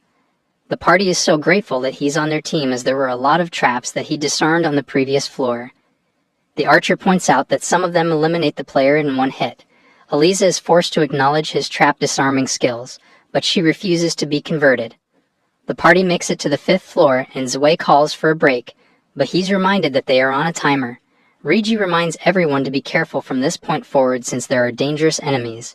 The Lesser Lich is one such monster. They are immune to physical attacks and have numerous status effects that stop the player from moving. Some people call them the trauma generators. Millie assures a worried Eliza that they have all the counter spells for these status effects. Everyone is confident that with such a skill, they can deal with one if the need comes. Bert's threat detection skill warns him that there are 4 lesser liches among the monsters. Sui gets the archer to confirm that there are no traps on the floor. The leader orders everyone to take their battle formations, and Millie casts some offensive buffs on the party. Eliza is instructed to prepare an attack spell, but she's too overwhelmed to even process the command. Seeing her shake due to her nervousness makes Earth smile a little. The archer springs into action when the first wave appears by firing his arrow, the others join with their ranged attacks. It deals with the fodder, but it's not enough to take out the liches. Rigi provides some protection with his shield. While he draws their attention, the close combat fighters step in and finishes them. The lady wishes she had a magic sword as it would make things easier. All the while, Rigi gets petrified by the consistent attacks from the remaining liches. Eliza is the only one who can heal him, but she begins to crumble under the pressure. Earth comes in clutch as the party gets overwhelmed when he drops his explosive oil. This disperses the monsters, allowing Eliza to heal Rigi. This allows him to get back on defense, and with the creature weakened, they finish them off. As everyone recovers, Eliza questions Earth as to why he didn't use the explosive oil at the start. He explains that they are unstable, so he doesn't carry many. Zwei interrupts, warning her not to complain to Earth. Millie urges both of them to keep their voices down since there are more monsters nearby. Her tone gets them to comply. Eliza is compelled to apologize for dismissing Earth earlier on, as she is officially on the hype train. Her attitude towards him completely changes as she becomes friendlier with some good teamwork. They make it out of the dungeon in one piece, but without the one piece. Zwei thanks Earth again for joining them as his help was hugely needed. He confesses that he benefited too with all the loot he picked up. As he says his goodbyes to the party, the strange lady watches on and smiles. The following day, Earth checks out the new weapons that have been added. His attention is caught when he sees the mysterious lady. From her features, he already knows that she's not a player avatar. Earth introduces himself, and she just informs him that she's like the little sister of the Fairy Queen. Based on this, he already concludes that she is difficult to deal with. She reveals that she came for other reasons, but the main is to taste his food for herself. Her older sister has informed her about how nice his cooked meals are. He refuses to make her something to eat because he's going to the armor shop. But this lady is so thirsty that she is fine with following him. They proceed to the merchant, where the lady is surprised by the craftsmanship on display. She never thought that humans were capable of work. Mian is appreciative of the compliment and asks Earth about the pretty lady who accompanies him. The guy gets nervous and tells her that it's not what she's thinking and quickly changes the topic back to his need to have his cloak repaired since it's worn down. After a quick inspection, Mayan informs him that it's at the end of its lifespan, so it might be more economical to have her make a new one instead of repairing it. Earth is not surprised by this when he recalls the intense fights he has been through recently. He asks Mayan if she can craft him some new armor, and she excitedly informs him that she can fulfill any request. He reveals that he has some wild bear pelts and fur. She is happy to hear that, as she loves it when people bring her materials to work with. She requests some metal to aid with the construction of the armor. He adds some silver, and she shows him the wild bear leather set she intends to make. It is reinforced with the silver. The set gives him a bonus to his durability and psyche. Since the order has been placed, the queen's little sister demands he feed her. He makes her parboiled rabbit steak with herbs now that he has gotten to know her. She enjoys it and eats multiple plates. She still refuses to reveal a real name, and his Earth call her whatever he wants. He decides on the name Ryu, which she accepts. She makes it clear that he's the only one permitted to address her with that name. He later makes his way to Black's workshop where they discuss the late announcement updates to hidden game mechanics. Players now specialize in their crafts in order to gain more abilities using their skill. Many part-time blacksmiths have left the workshop. Even though it will make things difficult for him, Earth decides that he is to keep his skills as he enjoys this playing style. He later heads back to Mian to pick up his armor, and he's impressed with the quality. She remarks that it was only possible because of the high grade of materials he brought. He intends to give his old armor a proper send-off when Mian asks about it. She just hopes that he cares for the new one just as he did for the old one. As he makes his way back to base, he is stopped by the Fairy Queen. She has come with a delegation. The topic she wants to discuss with him is sensitive, so she erects a barrier around themselves. She informs him that he will never be allowed to make a contract with any fairies because they love him too much. The monarch was planning on having him make an agreement with one of the 6th grader fairies he sees before him, but they all want to be his partner. This got worse when the general population heard about it, and over 80% wanted to also make a contract with him. To prevent a civil war, she has decided no one will form a contract with Earth. The guy understands the situation. Since he will be at a disadvantage in combat, the Queen gives him 2 unique abilities. One is the 7 Falling Stars, which is a damage multiplier that activates when he lands 7 consecutive shots on a target. The second is the Sacrifice Bow. In exchange for 90% of his health and 100% of its magic point, he's able to fire a powerful arrow. It also destroys his currently equipped bow. The Queen wants him to only use this attack in a dire situation, which he agrees to. Before she leaves, she informs him that the path to Fairy Kingdom will be open for all adventurers in the next update. They all express their eagerness to meet in the new area. Things continue as the blue-colored party hangs out with Earth at one of his cookout spots in an alleyway as he prepares the meals for the day's selling. Sway asks him if he has heard about the new advertisement campaign. He explains that there are 4 VR games out now, including the one they are currently playing. There is a fighting game, an FPS shooter, and a mech game. They all require their own specific VR helmet, but the publishers want more customers, so they are working together to make their headsets compatible with all the games. The smell of the food dances through everyone's nose, causing them to close their eyes while he explains. The party leader reveals that the gaming companies are having a 15-day free trial, and the Fairy Kingdom expansion will be added on the first day of the promotion. They are sure that there's going to be a surge in the player base, so I thinks that Earth is distracted by the conversation and reaches for the food. But he hits him with his fan, reminding the party leader that the food is for customers. Earth states that he will whack anybody who touches them, and he hands Nora the fan. She already understands her assignment of hitting Zwei. If he does anything stupid again, she does a test hit on him to confirm. Kazamani points out that all guilds will be getting ready to recruit some of their new players. Nora suggests they do the same as she's confident that they could be a solid medium-sized guild if they wanted to. However, they must get Eliza in line first, otherwise, new members would have a rough time if they joined. Everyone thinks about her presence during the dungeon run and recalls that Earth saved her. Zwei brings his attention to Earth, asking him to officially join the guild. The archer rejects the offer and apologizes for doing so consistently. He explains that it's because he wants to play unrestrictedly. Internally, the guy reveals that there are some things that he would prefer if other players didn't find out about. Some information about the Queen and her sister is given as an example. It's almost like his thoughts summon Ryu. She appears out of nowhere, excited to taste the new item on his menu.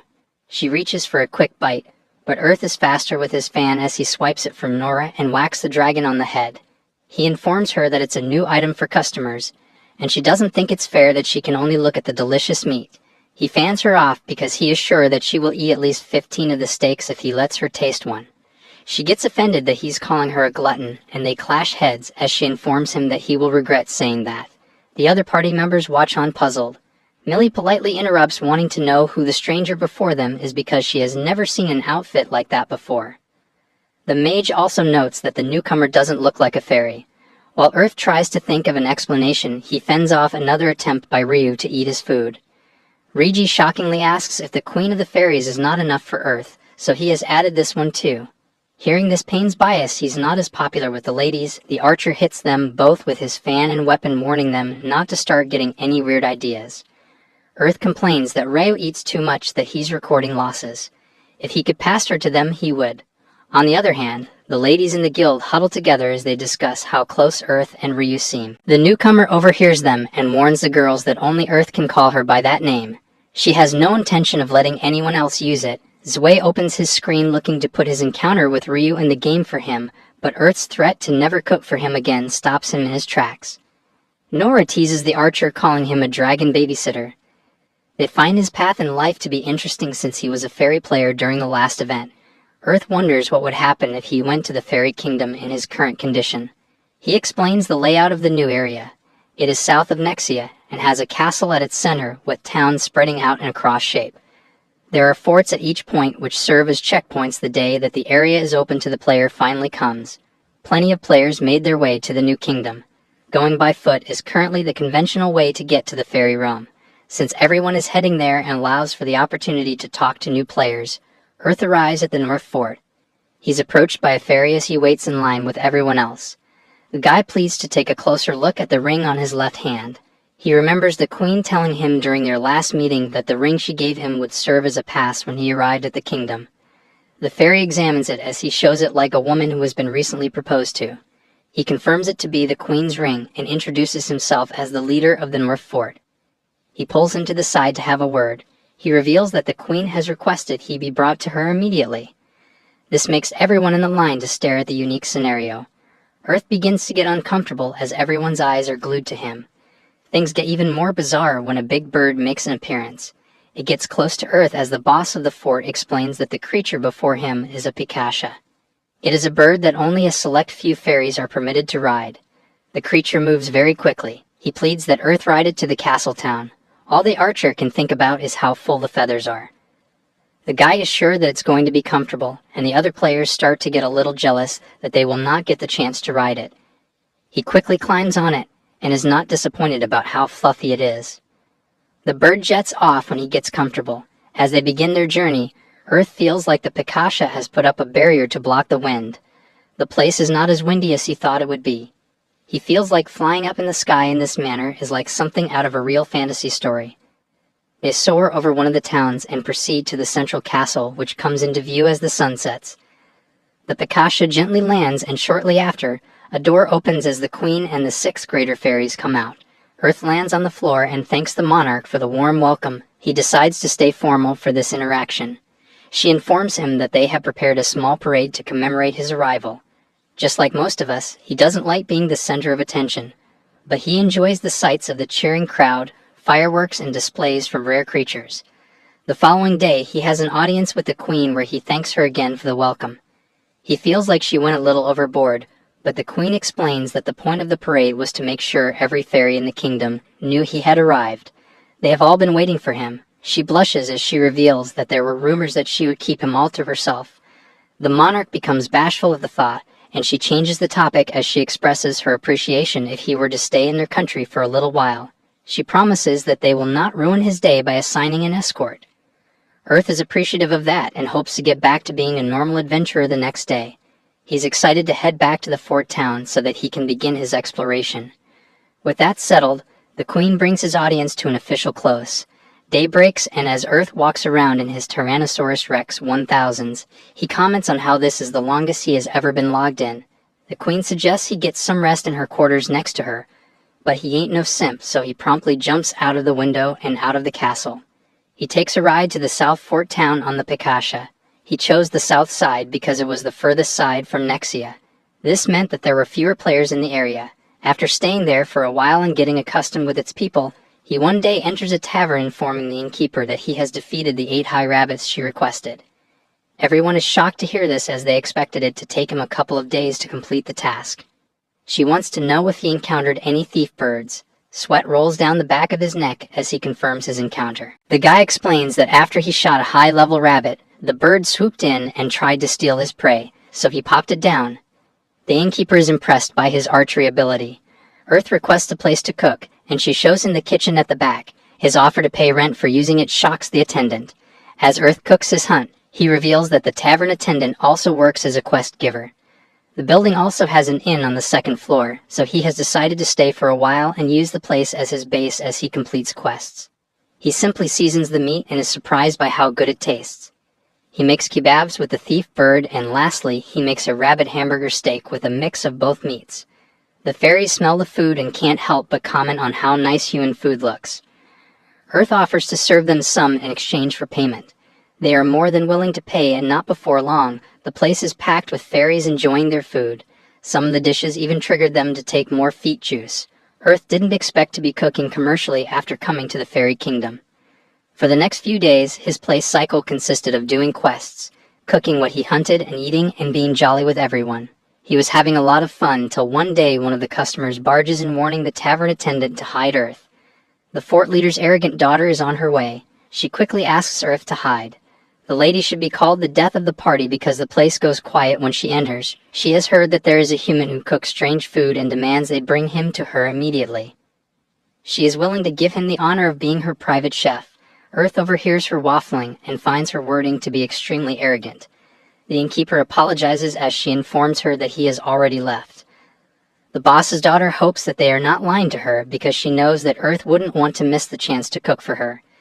The attendant reveals that he left to attend to urgent business in the east. The lady orders her attendants to get her the information of every adventurer who is heading east. She will not allow such a chef to leave the city without cooking for her at least once. Her men are to find and bring him to her. Before leaving, she asks the attendant to inform her if she gets any information. The people insult the boss's daughter when the coast is clear. The attendant lets Earth know that it's safe to come out.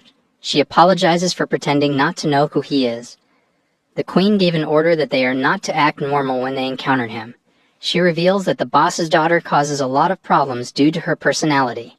Her father never punishes her for her selfishness, but rather spoils her. Earth decides to leave the town for now, but he enjoyed his time. Under the cover of darkness, he leaves the city. The guards manning the gate reveal that they are gathering evidence to report the lady's behavior to the queen and plead for him to come back when things die down. They open the door and a customer waits for him. The giant bear offers to give him a ride to his next destination because his cooking is delicious and it wants to provide this service as a thank you. All the while, word reached the queen about the behavior of the southern fort leader's daughter. The monarch is livid to hear that she has her sights on Earth.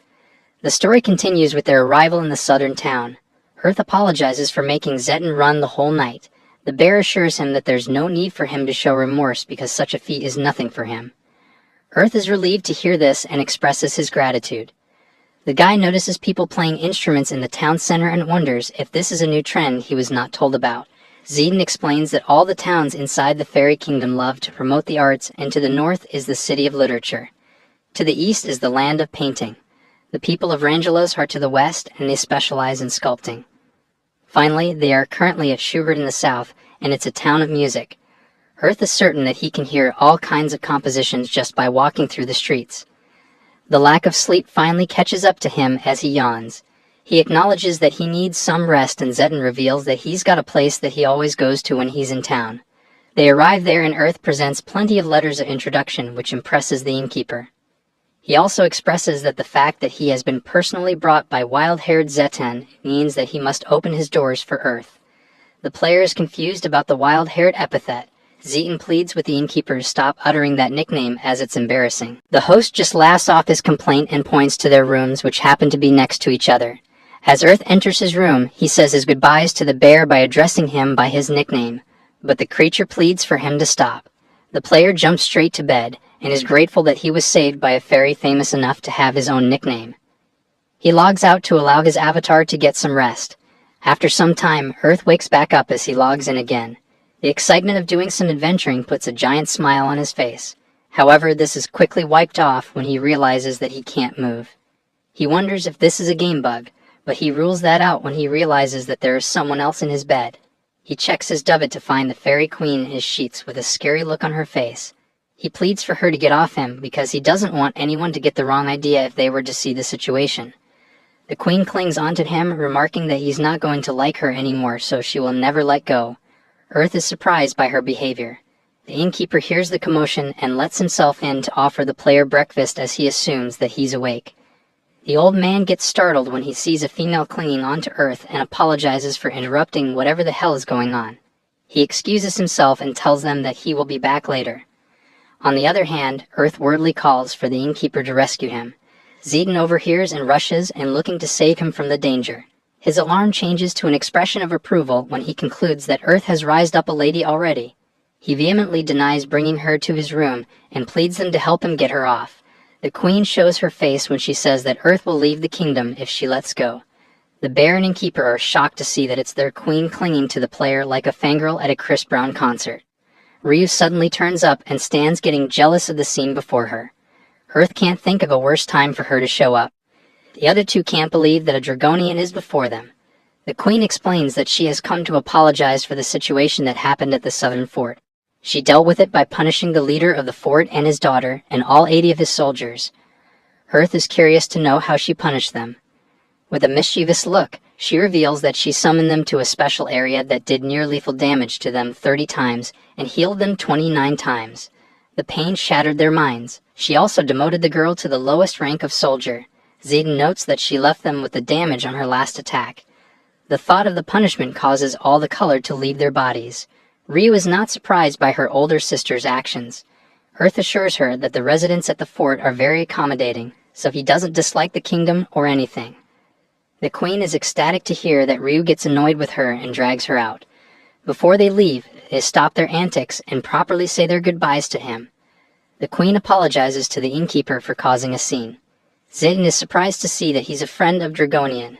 The old man discloses that the fairies once warred with other nations and the Dragonians are the ones they fought the deadliest battles with.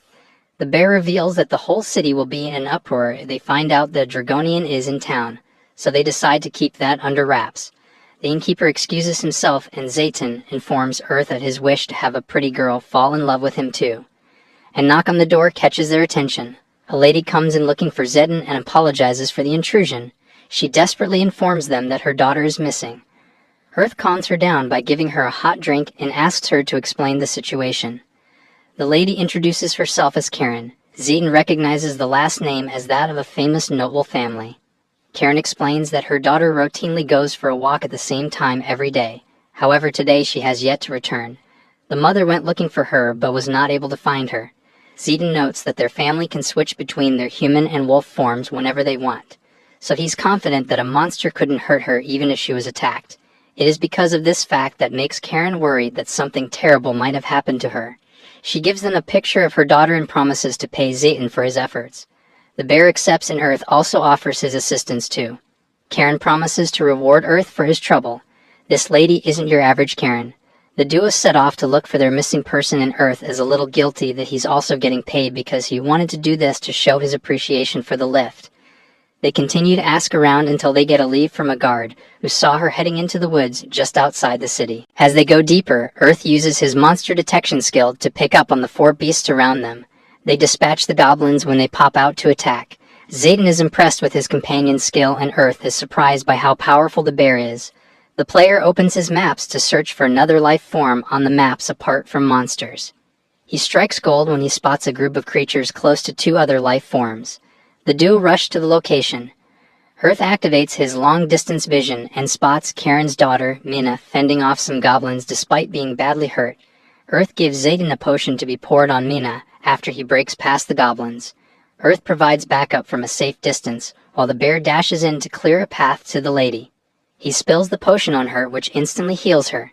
Zayden and Mina team up. The bear promises to protect her if things get bad, and they swiftly dispatch the monsters.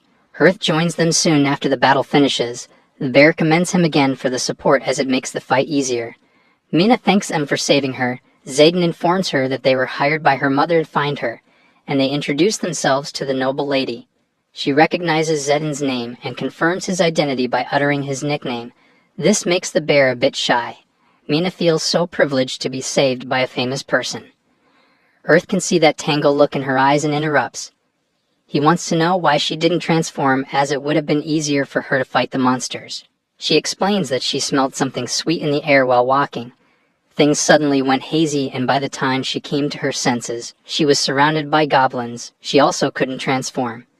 After hearing this, Earth gives her a potion to drink before she tries to transform again. She does just as instructed and is able to transform, which takes her by surprise. Earth confirms his suspicions that she was poisoned because what he gave her was an anti-poison potion. He has her turn to her human form so that Zedden can carry her back to town. He lies to them that he wants to rest a little before returning. The bear doesn't argue and leaves. He only tells Earth not to stay out too late. As soon as the fairies leave, he confronts the person in the bushes. Earth points out the expensive-looking equipment the goblins were holding, which was abnormal. They also fought as a team, and it is only a human player that could have made them do so. He guesses that the culprit must have poisoned the feigner to weaken it. Earth throws a potion at the bush, forcing the player to come out. He doesn't know the intentions of the bad actor, but he is sure that if he lets him go, he will ruin the relationship between humans and fairies, and this could even lead to a war. The evildoer tries to attack Earth, but he shows the difference in their skills when he eliminates him with ease. He is willing to beat anyone who looks to break the peace without mercy, even if that person is a human. As he makes his way back to town, he meets Zeytin and Mina waiting for him in the forest. The bear just wants to know if he caught his rat. Earth confirms this, so they finally reach home, where the mother and daughter are rekindled. Karen expresses her gratitude and decides to pay them 100,000 glow each. Earth is bold and pleads for another request, which his partner protests because the payment is good. The player ignores him and speaks his request. He would like the opportunity for Mina and Zeytin to spend some quality time together. The bear blushes at the quest as Earth adds that Mina is smitten by the wild-haired hero. I have to say, this move gives him Wingman of the Year in my books. She confesses her interest when she says that she has always wanted to meet him. She hugs him with excitement to spend some quality time with him. The human pushes them, hoping that they will work out the details of their date. As soon as the coast is clear, he calls the queen and explains the situation to her. She thanks him for his prompt dealing with the threat and informs him to investigate it. He warns her not to try and reward him for his help this time. She promises not to, and he just hopes that she sticks to it. After resting, he decides to head back to the player area to restock his supplies and mend his bow. Zeytin comes down, and it seems like his link-up with Mina was a success because she wants him to move in with her. They head off to prepare for their new life together. Zeytin and Earth say their goodbyes and promise to work together again. The innkeeper is surprised when Earth summons Pikasha to send him back home. However, he pleads with the creature to drop him out on the outskirts because he doesn't want to cause a commotion. As a show of gratitude, Earth makes a feast for the bird, which it eats and enjoys. The creature gives him one of its feathers, which happens to be a legendary accessory that has a lot of power effects. He goes back to the smith, where he meets Blacks. Earth works on a new bow, coating it with light metal, which gives it greater attack power. Earth later heads out to try his new bow when he gets a breaking announcement. He is offered the chance to participate in a PvP event for exclusive weapons, since he was one of the key figures who helped defeat the labyrinth. He rejects it because he doesn't want the attention. A loud cry from the woods forces him to rush inside because he has never heard of a cry like that before. He arrives to meet some players unconscious as a hatched baby dragon cries. Things continue as Earth approaches the scene. The unconscious people disappear, making him wonder if they were NPCs. Before long, he's confronted by the baby dragon and decides that it wouldn't be right to abandon it. He casually picks it up and cradles it in his arms as it tries to communicate with him. He guesses that it might be hungry, so he checks his inventory and selects a nice piece of raw meat, which it quickly begins to eat. The player lets out a sigh of relief that it's eating, but now he wonders what he's to do with it. He contemplates heading back to the first town, but he quickly dismisses that destination when he imagines the large crowd that would gather when they spot the dragon. He thinks of going to the fairy kingdom. However, there is a chance that bringing a dragon there will cause a huge problem given the history between the two races. The baby breaks his trail of thought, so he decides to accept his new responsibility and get more food. This is a favorable situation because he came out to test his new bow in the first place. He hunts what he needs to and gives the infant dragon raw meat to munch on while he prepares a few dishes. As he sits to eat his soup, the creature tugs on his clothing, wanting some. He concedes and fetches a portion for it. After a short while, the baby red dragon sleeps, leaving a whole load of empty dishes. Earth can't believe his eyes as he recalls how much she ate. He smiles because he hears helping people that one meets on their journey is good. He decides to call the queen to hear her opinion on the situation. The guy informs her that they have a problem and points to the sleeping baby dragon. She lets out a scream of terror, wondering what a baby red dragon is doing in her domain. From her reaction, Earth has confirmed his suspicion that this is a big deal. He explains the whole situation to her, and the queen doesn't hide the fact that this is a big problem. She reveals that wild dragons never leave the borders of their kingdom. This is so that their terrible powers don't cause needless conflict. Earth is interested to know if these wild dragons are different from regular ones. She discloses that they are both extremely powerful. However, the other dragons have learned to control their powers and are starting to understand how to get along with other races. The wild dragons have given up on controlling its powers and has isolated themselves instead. What makes matters worse is that it's a red dragon. They are much stronger than the others, so they are the symbol of their nation. The royal family of the Wild Dragon Kingdom is this color.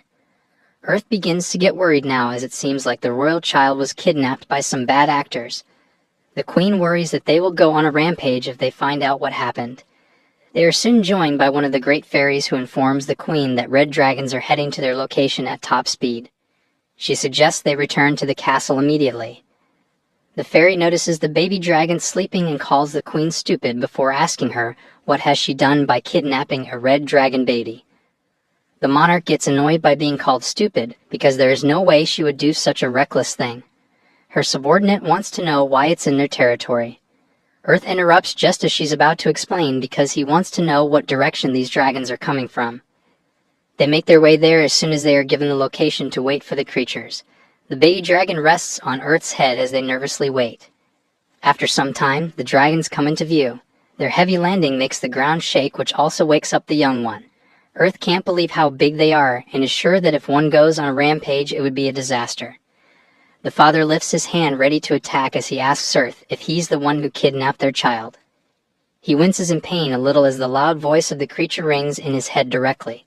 The queen steps forward to try to reason with them, but the annoyed dragon tells her to be quiet. She does just that and returns to her standing place. The adult dragon moves closer as the father states that they are talking to Earth, so he demands an answer. Earth confesses that he doesn't know why his child was kidnapped, but he informs them that the culprits likely met their demise. He simply found the baby and took care of it. The dragon doesn't believe his words, but Earth insists that it's the truth. Daddy Dragon orders him to bring his child to him if he is able to do that. The beast will believe his word out of respect for his courage. Earth doesn't hesitate and steps up, placing the child on the father's claw. After a while, the red dragon calms down and apologizes to Earth.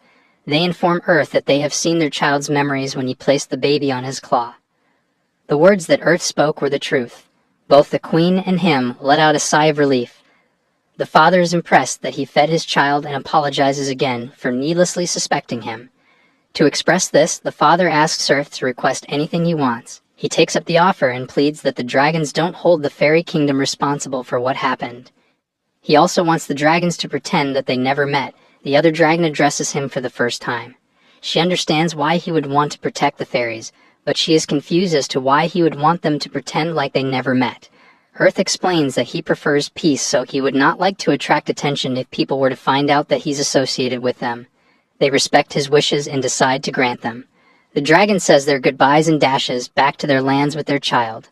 The queen thanks Earth for thinking about the fairy kingdom during his request. She pleads with him to come to the castle if he's not doing anything so that she can properly give her gratitude. The guy prepares to head back to one of the towns to get some work done. She respects his schedule and insists that he take a ride on Picasha. She also assures him that no one in the kingdom will hear of this incident. Not long after, he finds himself at the East Fort town and heads straight to the local tavern to find some work, but there are none posted on the notice board. The innkeeper sees that he's a newcomer and informs him that all the jobs have been taken by adventurers. She offers him work when she sees that he's eager. He can provide his services while he stays the night. He takes the offer, but soon comes to regret it as he's worked to the bone serving customers, cooking food and washing dishes. By the end of the shift, he is exhausted and the innkeeper pays him for his work just before he heads back to his room. All the while, the executives have another meeting and they unanimously decide to continue running the game. The results seen are spectacular. The conversation moves to the fairy queen and Ryu. Their behavior has improved for the better since they began to interact with Earth. One of the executives confesses that he's been so focused on showing the game world to his daughter to realize that there is someone like that in their world. Another exec states that she knows of Earth because she too is a player. Earth is also one of the reasons why they should continue operating the game because his actions help them train their eye. Back in the fantasy world, Earth gets a notification announcing Silver and his 5-man party as the winners of the PV tournament. The veteran defeated Glad and Ione party to take the 20 million glow reward. Earth is happy to see that an ally won, but he is more joyful that he gets to enjoy the breeze while relaxing in the open field. He notes that it has been some time since he has taken it easy and expresses that this is the kind of life he wanted for himself when he first started playing the game. However, he has been attracting attention instead. He sees the positives of the adventures he has been able to undertake because of this attention. It reminds him of the times he used to run around playing when he was a kid, but as he got older he got busy with work and didn't get the chance to exercise. It led to him being depressed because he was out of shape. This game has helped him deal with these negative feelings. He begins to cry thinking about everything he's been through and is grateful that he gets to have these crazy experiences with his new off-the-wall friends. As he thinks about them, he confesses that he has been harsh on them and needs to be a bit nicer. He makes his way to the eastern city of Susanna, where he is summoned by the Queen urgently. After slapping the Queen on the head for messing around, he turns to the stranger sitting across from him, wondering who he is. He was hoping the Queen would introduce him, but he does it himself. The guy reveals himself to be a green dragon. They are wild dragons that have the power to control the wind. Earth thought that wild dragons avoided contact with other races. The creature explains that green dragons are an exception. They are less powerful than their other kin. However, they make up for it with their superior speed and agility. They can also take human form, and because of these traits, they often serve as messengers. Earth wants to know why he was summoned. The only thing he can think of is the incident with the baby dragon, but they agreed to pretend that never happened. The green dragon acknowledges this, but reveals that the baby has refused to eat since returning to the kingdom. If Little Red is to develop into its full potential, it needs to eat. The most the dragon eats is half what a normal dragon her age eats. She also asks those who can turn to humans to teach her how to do so. He has come to find out if Earth has an idea what happened to her. He comments on how much she ate when he found her. The Queen speculates that it might be because his cooking is too good, so he lists the meals he made for the dragon. The green dragon has never heard of such food before.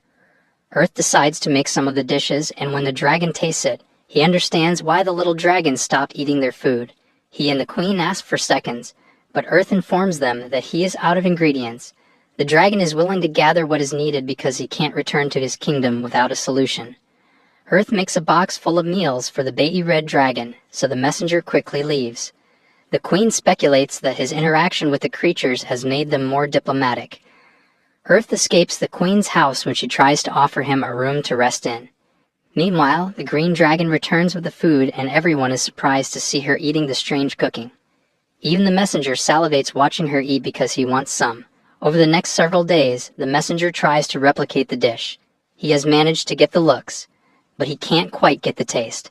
He concludes that it would be impossible without learning the basics as he paces around wondering if he should ask the king for permission to learn from Earth. Another dragon watches him. Things continue as an old green dragon called Amel arrives at the fairy kingdom just as Earth logs back into the game. He opens his eyes and is stunned by the Queen lying next to him. The guy wonders if she has been hugging him since the last time he logged out. He performs a suplex straight out of WWE to wake her up, which she complains about. He then ties her up before she can disturb him further. Earth escapes into the streets where he's given ultimate respect by guards who stop to salute him as he passes. Perhaps it's because he's rocking the new Tyrannosaurus Rex 8000s. Earth is not comfortable with this preferential treatment, but he dismisses his feelings for now as leveling his whip and kicking skills is the important thing. He is stopped by Emil as he makes his way to replace the thorn whip he used on the Queen to escape. The dragon introduces himself and tries to confirm that he's speaking to Earth, but he informs Emil that he has the wrong guy. The old man is certain that he has the right person because he fits the description. Earth explains that plenty of players have a similar build. He doesn't want to be identified or get involved because he can tell by Emil's aura that he's another wild dragon. He excuses himself and is certain that his encounter with the baby red dragon is the reason why he has had so many wild dragons showing up around him recently. Although he acknowledges these actions, he feels like he has fulfilled whatever responsibility they caused. He does not want to spend any more time being forced to cook for the wild dragons. Earth sees himself as an adventurer and not some VR Gordon Ramsay. The player does his shopping and looks for an inn to spend the night when he's confronted by Emil and the Queen.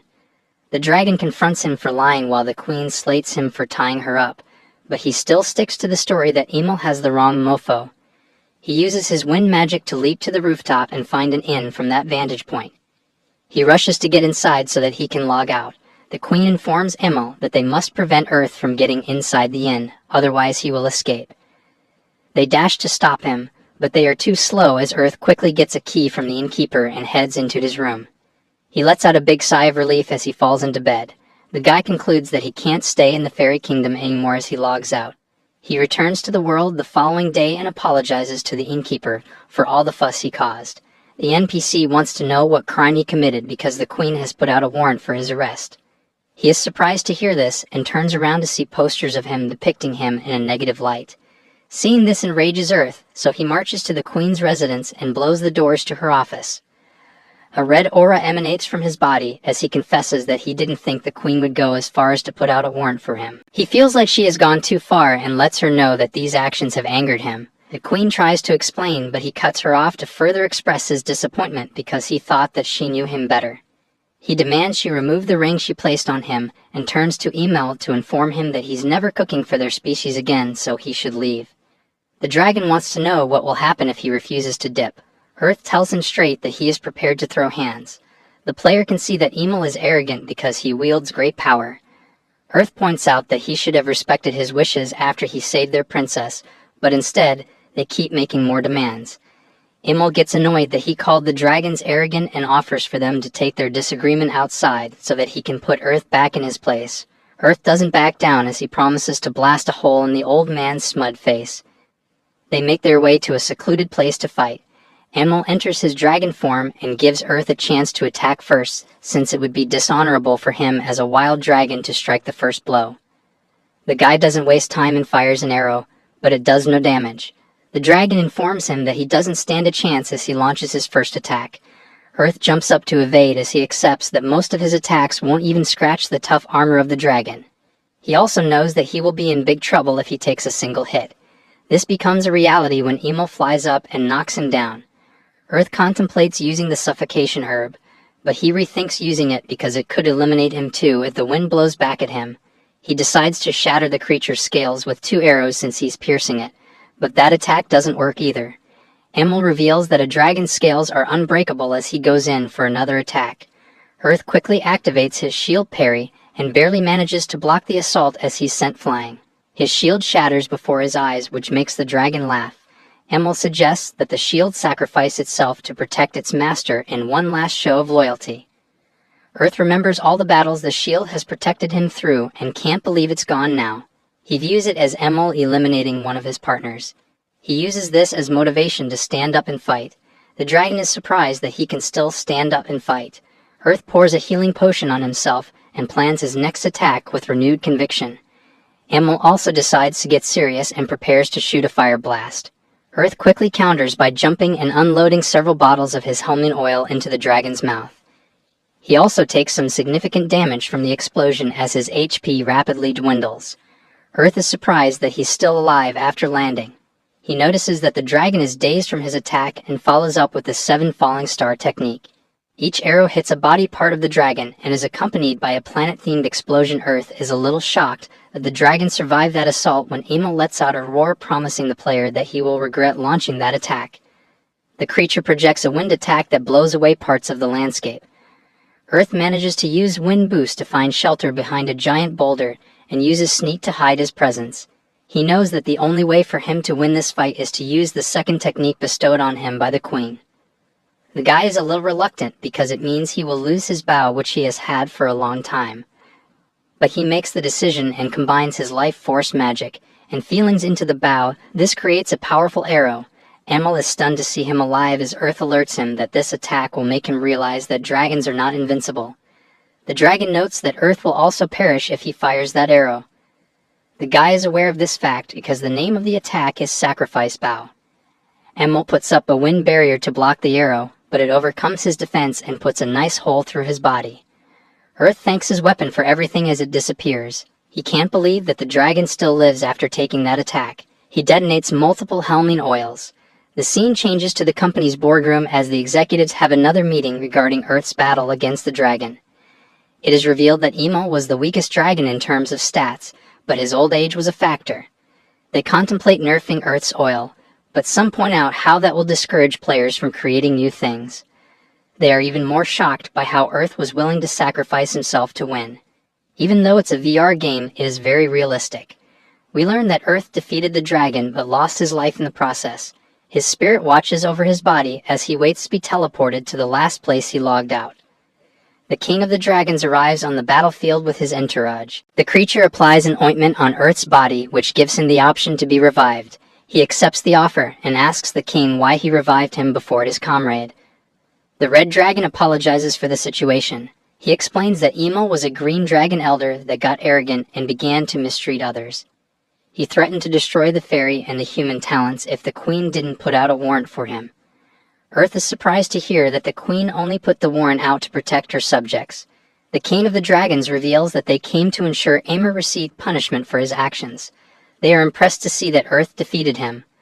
The monarch assures Earth that they would have ripped Amor apart themselves if the player hadn't beat him.